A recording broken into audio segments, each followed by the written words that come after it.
Hey, what's going on, ASCD? I am Craig Martin, and I'm excited to actually be leading this town hall session on addressing academic gaps.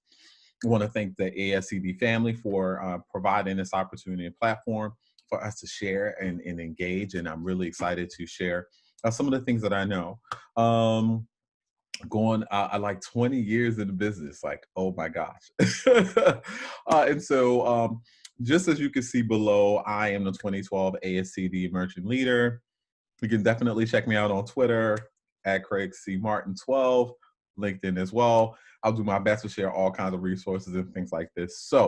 I am excited. So I'm going to go ahead and reduce my screen so we can focus on the conversation. So today I am actually going to talk about the shift in the American paradigm of education. Dr. Pedro Noguera really writes a smart piece about how we do this with equity. I also want to talk about leading and teaching with the DBIE frame of mind. So diversity, belonging, inclusion, and equity. Also knowing that through this process, our educators, our parents, our scholars, all are growing in this process, right? And so thinking about the power of growth mindset and how that's going to really push us forward in the education realm. We cannot do this work without our parents. Our parents are our children's, our scholars' first teachers. So this is going to be critical that we do really smart and absolutely great work with our parents. And also because I have some teachers who I know are joined on this. Ready, set, go resources. So Craig, what are the resources? What can I go to first? Because for some of us who are on the East Coast, our schools are already we just closed out probably within the last 2 or 3 weeks. But for some of our Southern counterparts, you all are going back to school at the end of this month or in the beginning of August. So wanted to make sure you had access to some really great resources as well. All right, so here we go. Dr. Pedro Noguera talks about in his piece, Reopening Schools with a Focus on Equity. He talks about the shifts in how American teachers will educate scholars in and beyond COVID-19. And what he says here is that teachers are, definitely on a learning curve in regards to how do you take a physical campus, right? And create it into a virtual sphere. Across the nation, we're all thinking about equity, we're thinking about access, we're thinking usually about how are we going to cultivate the kind of skills regardless of what kind of model. Many schools across this nation, across the globe actually, are thinking about, is my campus going to be remote, 100% remote? Is it going to be in-person learning? Are we actually going to have a hybrid experience? And all of those are really strong and big questions for us to think about. But what Dr. Noguera says here is that teachers are going to have to really think about shifting your mindset. You're going to have kids who are going to come in with gaps. And we do recognize the importance of in-person learning, especially for our most vulnerable learners. Not just our scholars with learning and physical disabilities, not just our English language learners, which all of us are, but we're also thinking about our kids in the rural communities, our kids who are in urban communities who really experienced the gap and may not have actually accessed a lot of the teaching and learning over the course of the last 3 or so months. And so what teachers must do is consider your frame of mind, your reference about developing talent.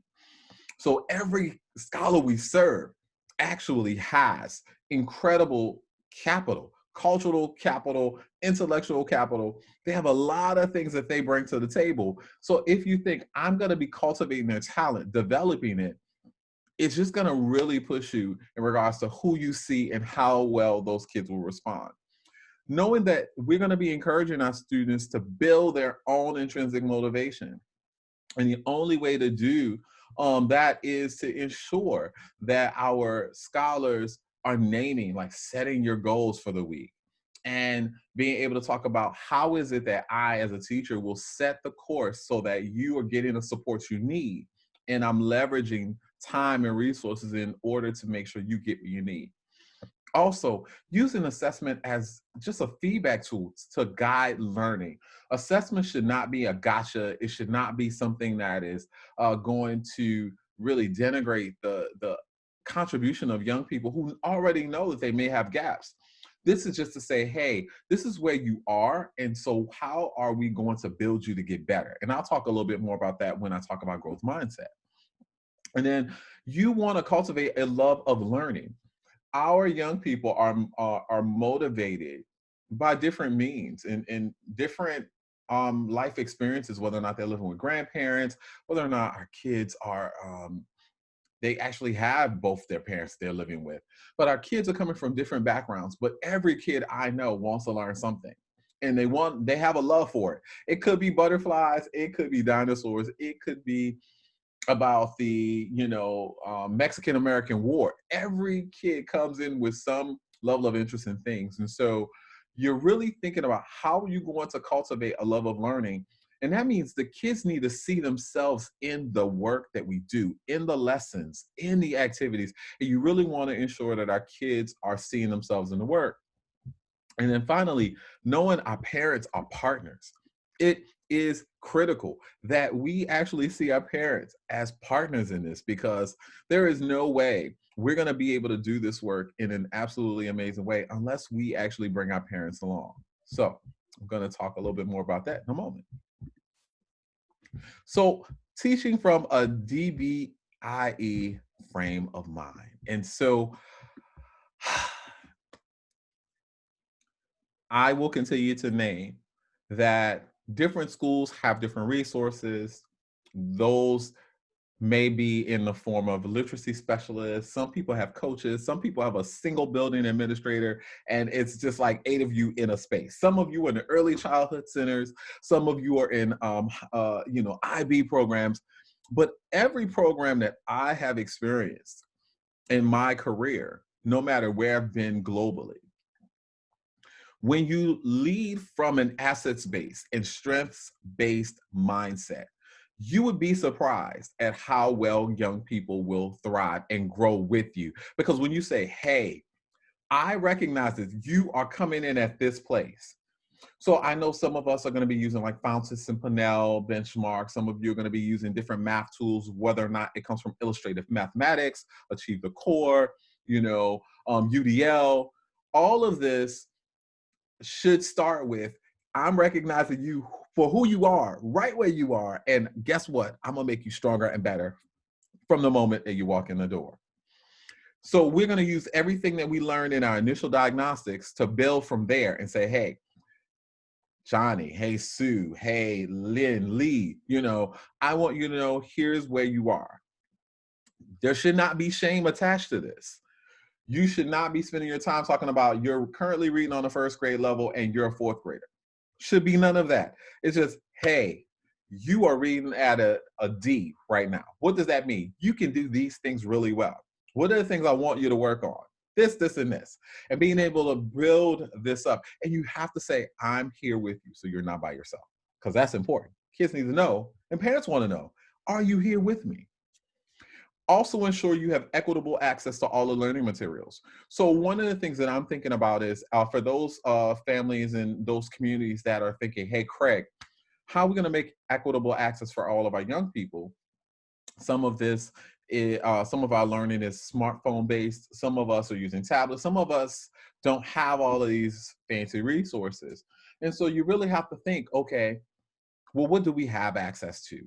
And how do you ensure that no matter what the kid's background is, that they have an opportunity to thrive? And so you have to be very creative in thinking through, how are you going to ensure that young people have access? So we at my school community have outfitted about half of our school community with some type of device. And so that could be Chromebooks, it could be iPads, smartphones, what we have.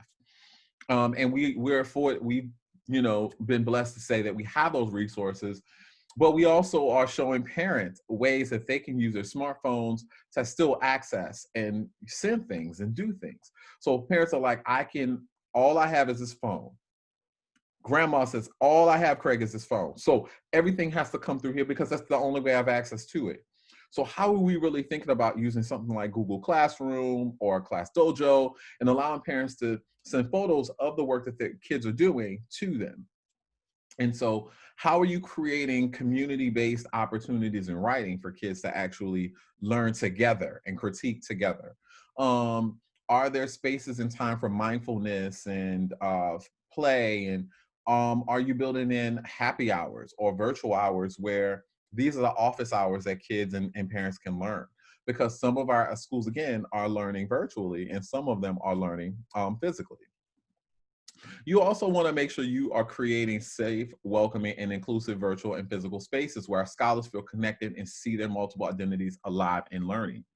And so Sharif McKee, and he's launched the Freedom Schools, and they start their days off with chants and morning meetings, and they're culturally responsive. They use call and response. And so, how are you starting your day every day, regardless of whether or not it's physical or virtual? In those experiences that bring everyone together, and everyone knows this is the rituals, this is who we are. It's just a celebration of our connectedness and our sense of belonging. And sometimes, like I, as a classroom teacher, has had my students do a pledge. Every day we do the pledge that talks about us being architects of change, that we are, going to do really remarkable things today. We're going to be better and stronger today than we were before, that we're stronger and better and bolder, as citizens and in our community. And so when kids are starting to recite that and they're participating and engaged in it, it also gives you an opportunity to see what kids are struggling in the morning, because you could do a thumbs up, thumbs down, thumbs in the middle. You have the ability to also do some check-ins later to see how kids are doing. But you want to have those opportunities where every day at a particular time, kids know this is our time for check-in. Our early learners have YouTube playlists. So they start their day with probably 5 or 6 songs, and every song is like, this is the movements, this is the rhythm, this is the chant, this is what we do. Here we go, here we go, here we go. Our kids love that. And I still remember some of my pledges and songs from when I was a 5-year-old, a 10-year-old, an 11-year-old, because it meant something to me and I felt connected to my school community. So make sure you do that as well. I have seen my scholars grow leaps and bounds by utilizing self-assessments, rubrics, and clear criteria, feedback criteria. I was, as a 5th grade teacher, always using project-based learning because I had kids at different parts of the spectrum. I also wanted to allow autonomy so kids had the ability to express themselves in the work and see themselves in the work. And so I wanted to make sure that regardless of what your modality was that you chose, you had a pathway where you had clear criteria on, this is how I'm going to learn. This is what Mr. Martin is scoring it for. And these are the things I must do. And when kids know on Monday that by Friday, this is due and this is what the criteria are, you also build in a period in the middle of the week where you can say, let's do a check-in and let's do a self-assessment to see, how do you feel you are marching along with what the expectations are? Our kids will want to be successful. They want to thrive, and they need feedback in order to do that. And then ultimately, also create and spend a lot of time and investment, especially for communities that have been physically closed from in-person learning since February or March. Social emotional learning, resilience, restorative practices.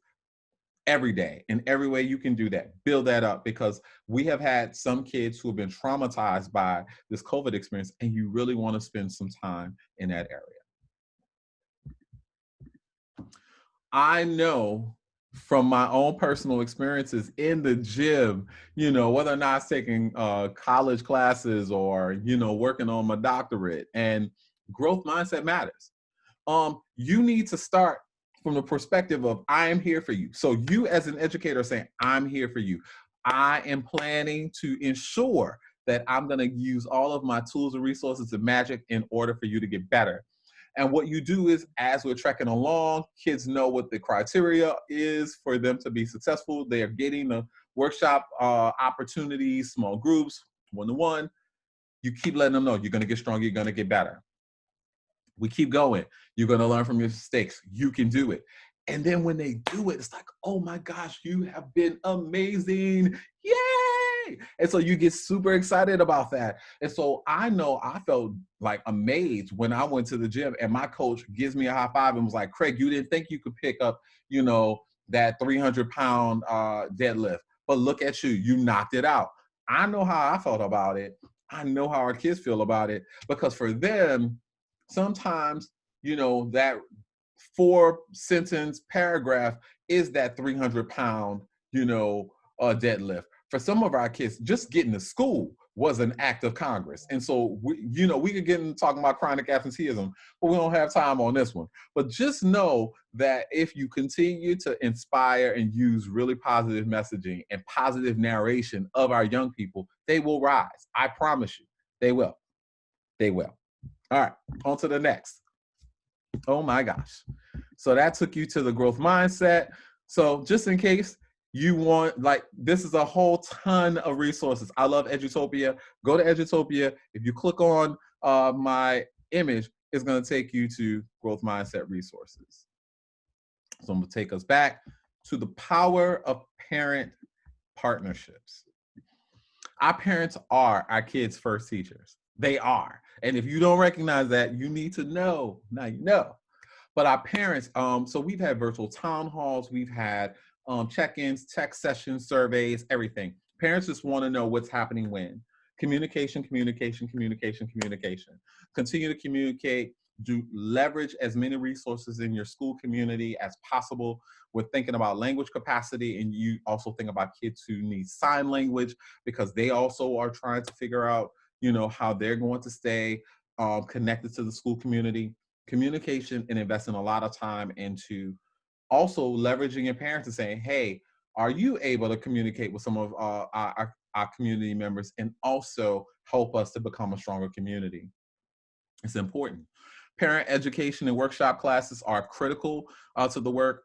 The more you can front load workshops, not just mathematics and not just literacy, but how to use Zoom and how to use IXL and how do you do this thing on your smartphone. So if you have the ability to create safe conditions where your parents can come in, maybe go to the gym and get some sessions on how to really engage from school and home in this, walk them through it. Our parents want their kids to be successful. And if you want them to be successful, do it. And also videotape it. Create it on Zoom like I'm doing now.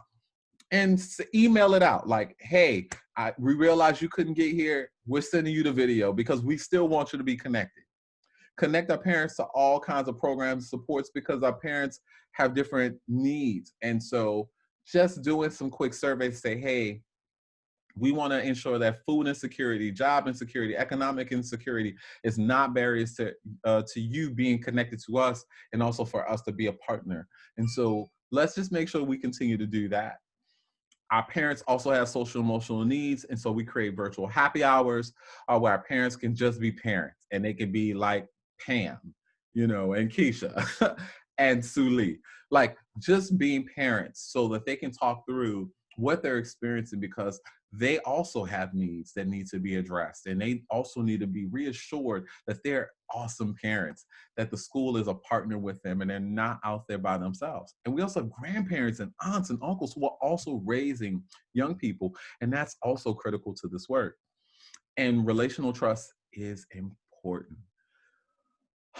Our parents need to feel like my school has a warm hug around me.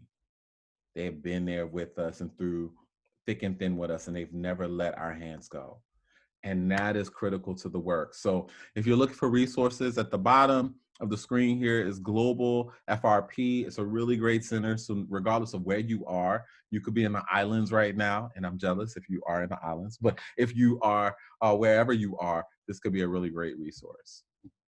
And then resources. We are at resources. Yay, yay, yay, yay, yay, yay, yay, Craig. All right. Ready, set, reopen resources. So For those who are working on instructional leadership and instructional equity right now, the TNTP Acceleration Guide is awesome. It has talking points, it has guides. TNTP has been the maker of the Insight Survey. So depending on where your entry point is, some of you may like it or not like it, but TNTP as an organization has really great resources that I've benefited from. I would say check it out. The National Alliance for Mental Illness is also a really great resource, especially for our families of color who are looking for social, emotional, mental health, and behavioral health supports.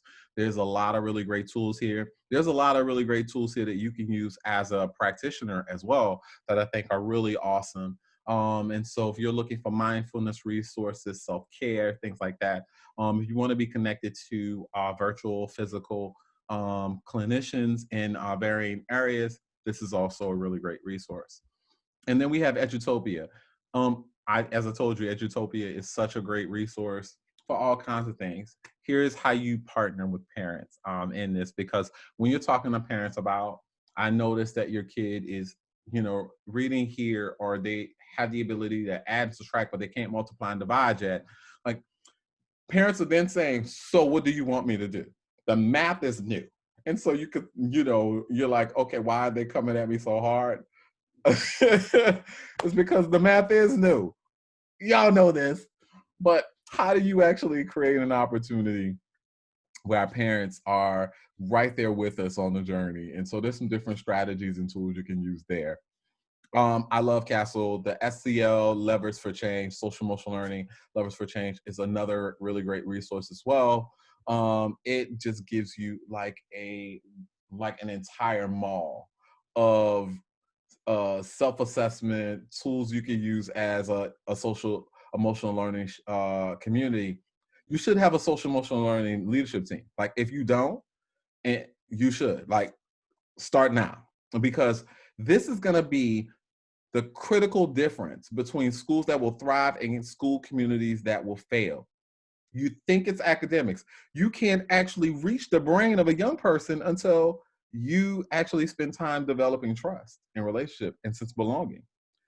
Kids are not necessarily just motivated to do academics if they don't feel like people care about them. So how are you creating communities that are safe, welcoming, and also communities of belonging? Check out the Castle resources. And then if you're like, Craig, I need to know how we're going to engage, there's 121 free engagement tools right here by Albert that you can utilize digitally and virtually to get, communities all engaged. So as I close out, it's, what I can tell you is that this work is tireless work.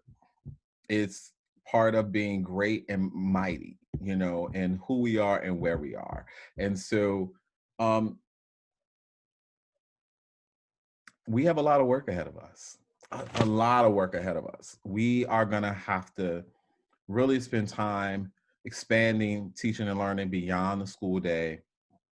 We're going to have to be adaptive, because that's what John King and Randy Weingarten say in The Hill. They said we're going to have to be adaptive. We're going to have to go deep, like really deep with the standards that we know. And we want kids to get really great at those. So you may not get to all of the Common Core standards. And I know you're like, Craig, wait, we can't do that. That's not, our state hasn't said that we could do this, or our district. You should be thinking, how can you leverage some of those key essential standards? Spend as much time as you can on them, go deep with it, because once the kids get acclimated to the strategies, the language, and the approaches, they're going to get stronger and better. That's what you want. So really think as an instructional leadership team about, do you need to do all 1,000? Maybe you get good at 25 and say, that's all we're doing. But again, I know that, it's tough. Certain communities can do that, so I will say, make sure you also do not lose opportunities. If you had to cut budgets, because I know COVID has created where you have to cut budgets, you then need to make sure that there's a unilateral expectation that every teacher, every educator is infusing social emotional learning, They're infusing arts, mindfulness, yoga. They're thinking about equity and racial justice and social justice. Like, then there's a commitment to build all of that into your lessons. And it means for instructional leaders like myself, we have to figure out, how do we make it palatable and manageable for every educator to do it? Because you can't do this by yourself. And so I also think about the social emotional learning that is necessary, not just for students, not just for parents, but also for teachers and educators. So it means that we also have to create community for ourselves so that we can also figure out, how do you create healthy and safe partnerships among collaborative grade level teams and divisions and departments to address these needs. So it means you have to also be careful and protect and support our teachers who are in the trenches. They are the world's superheroes. Our teachers are the world's superheroes. If you didn't know that, now you know that. And just know that a lot of the reinforcements that you're going to have to build in as you expand your day, expand your thinking, it needs to be high intensity, it must be high quality. Do not reduce the rigor of what is happening because young people have a gap. What we do is we scaffold and we get them to rise. And so if you are really thinking critically about how you're going to create and build and strengthen critical thinkers, it's going to be pretty awesome. Like, it's going to be pretty awesome. So I will close out with this. James Baldwin has always been one who has been a great thinker, thought leader, and disruptor. And he says, nothing can be changed until it is faced, right? And nothing faced can be changed until we decide we are going to change the world that we are in. Our young people deserve it. So I want to thank you.